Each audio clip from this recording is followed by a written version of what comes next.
પ્રકૃતિ મુપેયુષિયત ભવ પ્રવાહ. પ્રભુ મને ભરોસો હતો કે છેલ્લી ઘડીએ આપ આવશો અને એટલા માટે આપના માટે મેં એક ભેટ બચાવીને રાખી. પ્રભુ કે બાણ સૈયા પર સૂતા છો, અહીંયા કઈ ભેટ? અને ત્યારે વિશ્વજી કહે છે ઇતિમતિ રૂપ કલ્પિતા વિતૃષ્ણા. આ મારી વિતૃષ્ટ બુદ્ધિ આપના ચરણોમાં ધરવા માટે મેં બચાવી નથી. એને આપના સિવાય બીજે ક્યાંય લગાવી નથી. હસવા લાગ્યા પ્રભુ. જો મારામાં બુદ્ધિ હોત તો પાંડવ પક્ષમાં હોત, આપ કૌરવ પક્ષે ના ઉભા હોત. અરે આપનામાં હતી એટલે તો સામે પક્ષે રહ્યો. કારણ કે કૌરવના પક્ષમાં, જો પાંડવોના પક્ષમાં રહ્યો હોત તો યુદ્ધના મેદાનમાં વળી વળીને આપને જોવા સંભવ નહોતા. સામે પક્ષે એટલા માટે રહ્યો કે સીધા આપના દર્શન થતા રહે. આપના સ્વરૂપામૃતનું હું પાન કરતો રહું એટલા માટે તો સામે પક્ષે. આ મારી બુદ્ધિ મેં આપના માટે બચાવી છે, બીજે ક્યાંય લગાવી. બાણ સૈયા પર સૂતા સૂતા પણ વિશ્વજી પ્રભુની સુંદરતાને માણી રહ્યા છે. જો આવું તો કોઈ ભગવતી જ કરી શકે. અમારા વૈષ્ણવ કરે ને, નાટક દ્વારામાં ગમે તેટલા ધક્કા વાગતા હોય ને, પણ એ ધક્કા ખાતા ખાતા પણ ઓ શ્રીનાથજી બાબા કેવા સુંદર લાગી રહ્યા છે, અને બહાર આવીને કે ઓ આજે તો એવી સુંદર ઝાંકી થઈ, એવા રૂડા શ્રીનાથજી લાગતા હતા, લાલ પાઘ હતી, ચંદ્રિકા હતી, આવી માળા હતી. ધક્કાની વચ્ચે પણ જે સુંદરતાને માણી શકે ને, એ જ સાચો વૈષ્ણવ. વિપરીતતામાં પણ, પ્રતિકૂળતામાં પણ જે પ્રભુના આનંદનો અનુભવ કરી શકે, એ જ સાચો વૈષ્ણવ છે. જે અગવડતામાં પણ ભગવત સેવાનું સુખ માણી શકે, એ જ સાચો વૈષ્ણવ છે. બાણ સૈયા પર સૂતા સૂતા વિશ્વજી પ્રભુની સુંદરતાના વખાણ કરે.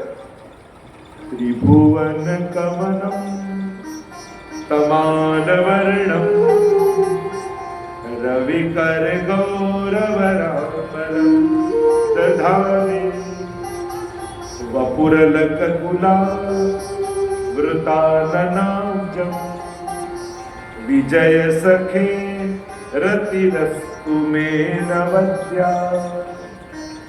ત્રિભુવનમાં કોઈ કમનીય, કોઈ સુંદર હોય તે આપ. તમાલ વૃક્ષ જેવા આપ છો પરોપકારી.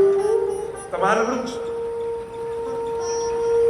શ્યામ રંગનું પ્રગટ્યા. આપણે ત્યાં કહ્યું કે નવઘન શ્યામ તમાલ વલ્લભાખ્યાનમાં પણ ગાયું છે. અને વૃક્ષ ઉપર ગમે તેટલા પથ્થર ફેંકો ને, એ સામે પથ્થરના આપે ફળ આપે. એમ પ્રભુ આપ પણ વૃક્ષ જેવા પરોપકારી છો. અમે કેટલા પથ્થરો ફેંક્યા, પણ દરેક પથ્થરના બદલામાં આપે કૃપાના ફળ અમને આપ્યા. અમે ક્યારે આપણા સુખનો વિચાર કરી નથી શક્યા, પણ આપે હંમેશા અમારા સુખનો વિચાર કરે.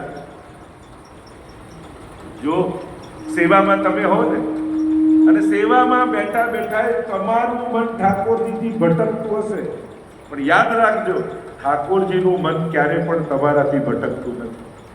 એનું મન તો તમારામાં જ લાગેલું હોય, એનું ચિત્ત તો તમારામાં જ હોય છે.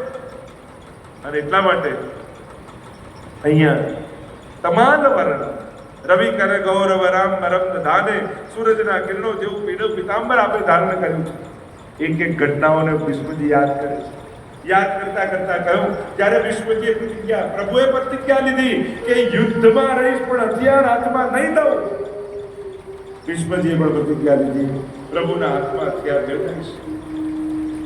અને અહીંયા યુદ્ધ કરતા કરતા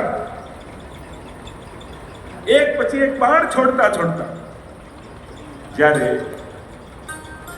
અર્જુનનું કવચ વિધાયું, અર્જુનને બાણ વાગ્યું, હાથમાંથી ગાંડિયું પડી ગયું, રથ તૂટી ગયું, પૈડું તૂટી ગયું, અને ભગવાનને અર્જુનને પડેલો જોયો ને આવ્યો આવેશ.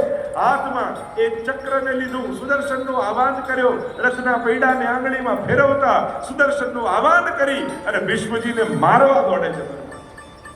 અને યાદ કરે છે અહીંયા વિશ્વજી કેવી કૃપા કરી રહ્યા હતા.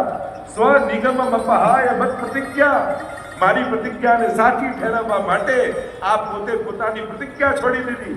હરિનિવ હંતુ વિભક્ત કોતરીય, એક હાથી સિંહને મારવા માટે જેમ દોડે એમ ફલાંગો ભરતા ભરતા આપ મને મારવા માટે દોડ્યા. તો પછી ભગવાને વધ ન કર્યો, કારણ કે ગતોત્તરીય ભગવાનનું ઉત્તરીય પડી ગયું. જ્યારે ભીષ્મજીને મારવા સુદર્શનનું આહવાન કરી રથનું પૈડું લઈ અને ભગવાન ફલાંગો ભરતા દોડે છે, ત્યારે ભગવાનનું પિતાંબર હવામાં ઉડતું ઉડતું પડી ગયું. અને પડી ગયું એટલે ન મારે. મહાપ્રભુજી અર્થ કર્યો કે આ સમયે ભગવાન કાળ બને, અને કાળ બ્રાહ્મણ છે, અને બ્રાહ્મણનો એવો નિયમ હોય કે ઉત્તરીય વસ્ત્ર પહેર્યા વગર ભોજન ન થાય. અને ભગવાન કાળ બની ગ્રાસ કરવા દોડ્યા તો ખરા ભીષ્મજીનું, પણ ઉત્તરીય પડી ગયું એટલે ભીષ્મજીનો ગ્રાસ થયો. એક અર્થ એમ કર્યો કે એ સમયે ભીષ્મજીના મનમાં થોડોક મદ આવ્યો.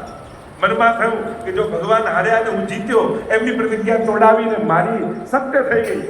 અને પ્રભુને થયું કે હમણાં જો મારીશ ને, એમના મનમાં મદ છે અને મારીશ તો મદને કારણે મારા ભક્તની અધોગતિ થઈ જશે.